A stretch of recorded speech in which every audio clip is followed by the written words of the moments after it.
Communication gap है लोगों में कि डायरेक्ट जैसे लोगों का राब्ता होता है वो नहीं हो पाता। अभी आपने कोई स्टोरी डाली कि भाई ये आदमी परेशान है तो 50 मैसेजेस और कॉल्स आ जाएंगी कि हम इसकी हेल्प करना चाहते हैं, लेकिन वो बहुत से लोग हैं जिनकी बात सरेआम नहीं आ पाती है। वो पब्लिकली तो जाहिर है कोई मतलब इतना लाउडली तो कहेगा नहीं चौराहे पे खड़ा होकर भाई मैं परेशान हूँ मेरी मदद करो। सरकारी अस्पतालों में जो लोग बाहर परेशान रहते हैं, मरीज़ अंदर होता है, उसके तीमारदार बाहर परेशान रहते हैं, तो मैंने देखा कि मुख्तलिफ़ अस्पतालों के चक्कर लगा के इन्होंने उनकी वो मदद पहुंचाई बाहम कई बहुत सी जगहों पर। और इस सिलसिले में इन्होंने मुझसे भी रब्ता किया, इसके अलावा और बहुत सारे साहिबान इक़्तिदार से, सिर्फ इस गर्ज से कि इन तीमारदारों की कोई दादरसी हो सके, इनकी दिलजोई हो सके और इनके लिए कोई माकूल इंतज़ामात हो सकें। तो एक हमाजहत और हमागीर शख्सियत बनती है राशिदा बाकी हया साहिबा देहलवी की। बिहार की फैमिली थी तो वो लोग यहाँ पर काम करते थे, तो उनके बेटे को कैंसर हो गया। तो बहुत दिनों से वो इधर उधर परेशान हो रहे थे, फिर किसी ने मुझे उनके बारे में बताया, तो फिर RML हॉस्पिटल में हमने उस बच्चे को एडमिट कराया। उसका काफ़ी लंबा वहाँ ट्रीटमेंट चला, मैं बराबर जाती रही आती रही। दवाओं के लिए वो लोग अफोर्ड नहीं कर सकते थे, तो हमने कोशिश की कि मैक्सिमम दवाएं उन्हें हॉस्पिटल से ही प्रोवाइड कराई जाएं। एक बार जो है वहाँ से डॉक्टर जो है मरीज को जवाब दे दिया, वहाँ से रेफ़र करने के लिए बोला एम्स में। तो एम्स में भी ले आके मैडम जी जो है वहाँ जाके एडमिट करवाए, मगर डॉक्टर जो है जवाब दे दिया।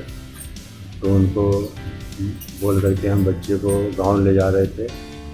उन्होंने स्वास्थ्य मंत्री से मिल करके हमारा ट्रेन में भी सुविधा दिलवाया डॉक्टर का और दवाई वगैरह का। मैं इस मैडम को तहे दिल से शुक्रिया अदा करना चाहता हूँ, क्योंकि गरीबों के लिए हर एक मुश्किल घड़ी में मसीहा बनकर खड़े रहते हैं। जब मेरा भाई का तबीयत ख़राब हुआ था, जब यहाँ पर दिल्ली आए थे, तब इस मैडम ने मेरे भाई के लिए बहुत हेल्प किया। तो ले जाना एक बहुत बड़ा प्रॉब्लम था उसके होम टाउन तक, क्योंकि बहुत लंबा सफ़र था बिहार का, तो उसको रास्ते में ट्रीटमेंट की ज़रूरत थी। तो मैंने उस वक्त के जो हेल्थ मिनिस्टर थे उनके यहाँ जाकर उनसे रिक्वेस्ट की, तो उसके लिए उन्होंने एक डॉक्टर और 2 उसके साथ में जो कंपाउंडर कह लीजिए उनका इंतज़ाम किया, जिसमें उसे रास्ते में ट्रीटमेंट मिलता रहा। रेलवे मिनिस्टर से हमने मतलब रिक्वेस्ट की और उन्होंने बहुत कोऑपरेट किया उस वक्त हमें इस सिलसिले में बहुत ज़्यादा। ये एक अलग बात है कि देखिए उसकी किस्मत में बचना नहीं था, तो क्योंकि डॉक्टर्स जवाब दे चुके थे, लेकिन हमसे यहाँ जितना भी हुआ मैक्सिमम हमने किया। ये मैडम जो है राजिदा मैडम, ये बहुत इन्होंने मदद करी है लोगों की। उनकी टांग में बहुत तकलीफ थी, 10 इंच की ब्लॉक हो चुकी थी, लेकिन मैडम ने उनके पास जाके इनका इलाज कराया। ब्लॉक हो गई थी उनकी मसल्स जो थी, तो वो लोग बहुत अरसे से परेशान हो रहे थे, जा के कोई नहीं सुन रहा था। तो फिर उन्होंने मुझे बताया आकर, तो फिर हम गए, हम जाकर वहाँ MS से मिले, हमने अपना सब बताया उन्हें कि भाई हम लोग यही काम करते हैं। तो उन्होंने फिर उनको काफ़ी अच्छा ट्रीटमेंट दिया।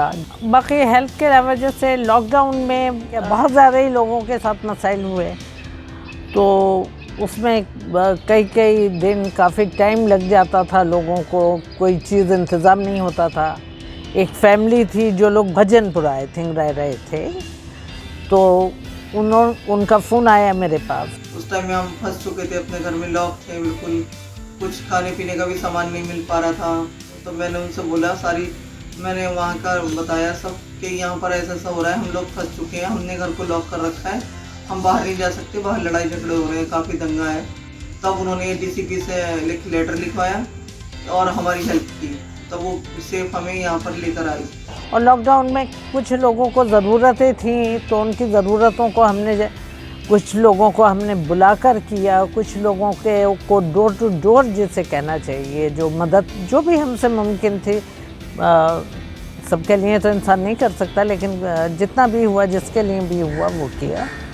इसी तरह एक बच्ची की शादी थी तो उसके यहाँ बहुत प्रॉब्लम थी। हमने उनकी लिए बच्ची के लिए जो भी कुछ हुआ, मतलब फाइनेंशियली भी, और राजेश मैडम ने लोगों की बहुत मदद करी, बहुत सहायता करी लोगों, और हमारी बहन की नहीं कुछ मदद करी। हमारे हस्बैंड की भतीजी ऊपर से गिर गई थी, बहुत ज़्यादा थी, लोगों ने, डॉक्टर ने जवाब दे दिया था उनको। लैंडिंग हॉस्पिटल में उन्होंने वहाँ पर मदद करवाई। लोगों का जहाँ तक मुझसे रब्ता करने का ताल्लुक़ है तो सोशल मीडिया के ज़रिए भी कर लेते हैं, क्योंकि काफ़ी एक्टिव रहती हूँ मैं उस पर। उसके अलावा ये है कि एक आपस में एक माउथ पब्लिसिटी तो है ही है, तो कुछ लोग हैं जो वो भेज देते हैं, कॉल कर देते हैं, मैडम ये प्रॉब्लम है। इतने एक बड़े बड़े काम करना एक टीम वर्क ही होता है। जो मुझसे हो सकता है मैं कर पाती हूँ, बाकी क्योंकि अगर मान लीजिए किसी की शादी है या कुछ है तो एक अच्छा आपको हैंडसम अमाउंट अरेंज करके देना है या कोई चीज़ अरेंज करके देनी है, तो वो जाहिर है किसी कोई एक शख्स के लिए तो पॉसिबल नहीं है। तो उसको जो हमारी मतलब बहुत लिमिटेड एक सर्कल है मेरा ख़ास लोगों का, तो उन लोगों का कोऑपरेशन मिलता रहता है। समंदर में काफ़ी सारी दरिया और नदियाँ मिलती हैं, जब भी वो समंदर बन पाता है। मैंने आँख खोली जब अपनी, तो मैंने अपने माँ बाप को यही सारी चीज़ें करते हुए देखी, और उन्हें मैंने देखा वो खुद करते थे, उन्हें किसी के कोऑपरेशन की ज़रूरत नहीं पड़ती थी।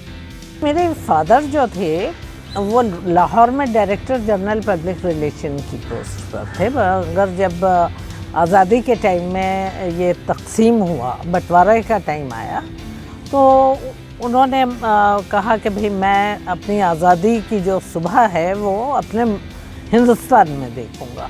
फ्रीडम फाइटर थे, और मेरे दादा भी जो थे वो भी फ्रीडम फाइटर थे, डॉक्टर अब्दुल अजीज़ खान। उन्हें सर डॉक्टर अब्दुल अजीज़ खान का खिताब मिला था, वो सिविल सर्जन थे, लेकिन उन्होंने उनकी अंग्रेज़ों की पोस्ट वापस की, सर का खिताब वापस किया, और उसके बाद उन्होंने अपना एक हॉस्पिटल खोला जिसमें गरीबों की मदद की। इसी तरह मेरी मदर शाहिदा बाकी नखत जो थी, उनके फादर जो थे वो भी फ़ौज में थे, लेकिन उन्होंने वो ब्रिटिश हुकूमत इस्तीफ़ा दिया, और उसमें उनके ख़िलाफ़ बाकायदा एक हड़ताल हुई जिसे लीड किया उन्होंने। मेरी मदर ने उस टाइम में अलीगढ़ यूनिवर्सिटी से एजुकेशन भी हासिल की, लिटरेचर में काफ़ी उनकी दिलचस्पी थी, तो वो पर्शियन की बहुत अच्छी पोइट्स थी। एक जहरा निगाह थी, पाकिस्तान से इंडिया से शाहिदा बाकी नखत, ये दो नाम आते हैं। उन्होंने अपना पहला मुशायरा मेरे ख्याल से 1953 की बात है ये, लाल किले का जश्न आज़ादी का मुशायरा जो था पहला या दूसरा, वो उन्होंने अटेंड किया। उसके बाद फिर जब उनकी शादी हुई तो मेरे फादर बहुत ब्रॉड माइंडेड थे, तो उन्होंने उन्हें कभी और कहीं रोकने की कोई रुकावट नहीं डाली, बल्कि वो उनके शाना बशाना यानी कंधे से कंधा मिला के हमेशा उनका साथ देते रहे। बहुत लोगों को पढ़ाना लिखाना, तो क्योंकि हमारी तरबियत ही उस माहौल में हुई, तो जाहिर बात है कि वो चीज़ें जो थी वो बचपन से मेरे अंदर जज्ब होती चली गई।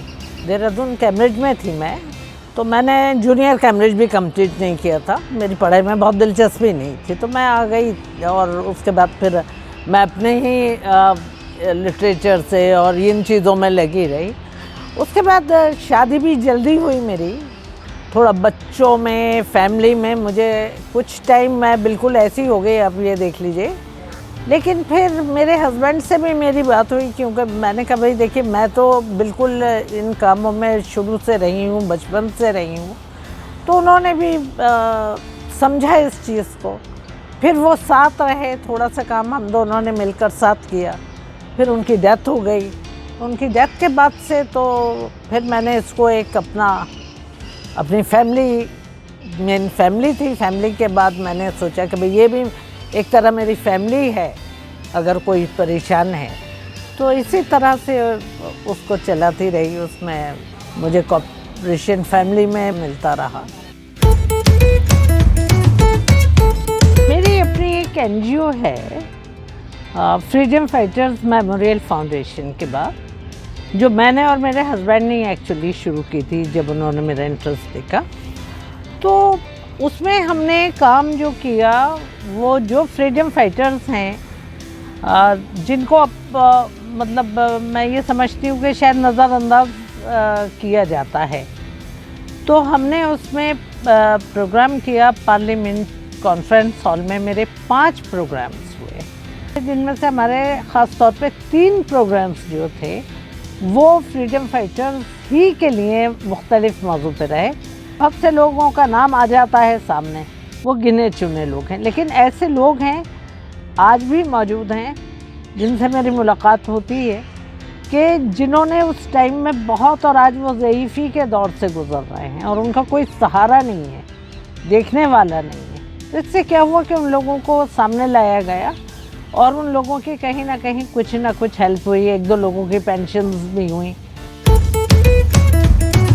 अगर हम तलाश करने लगते हैं तो हमें अपने आस पास, अपने इर्द गिर्द, अपने पड़ोस में ऐसे लोग मिल जाएंगे जो बज़ाहिर बहुत अच्छी ज़िंदगी गुजार रहे हैं। आप तो देख रहे हैं वो बहुत ड्रेसअप हैं, बहुत अच्छे हैं, लेकिन कभी कभी क्या होता है जो नज़र आता है वो ऐसा होता नहीं।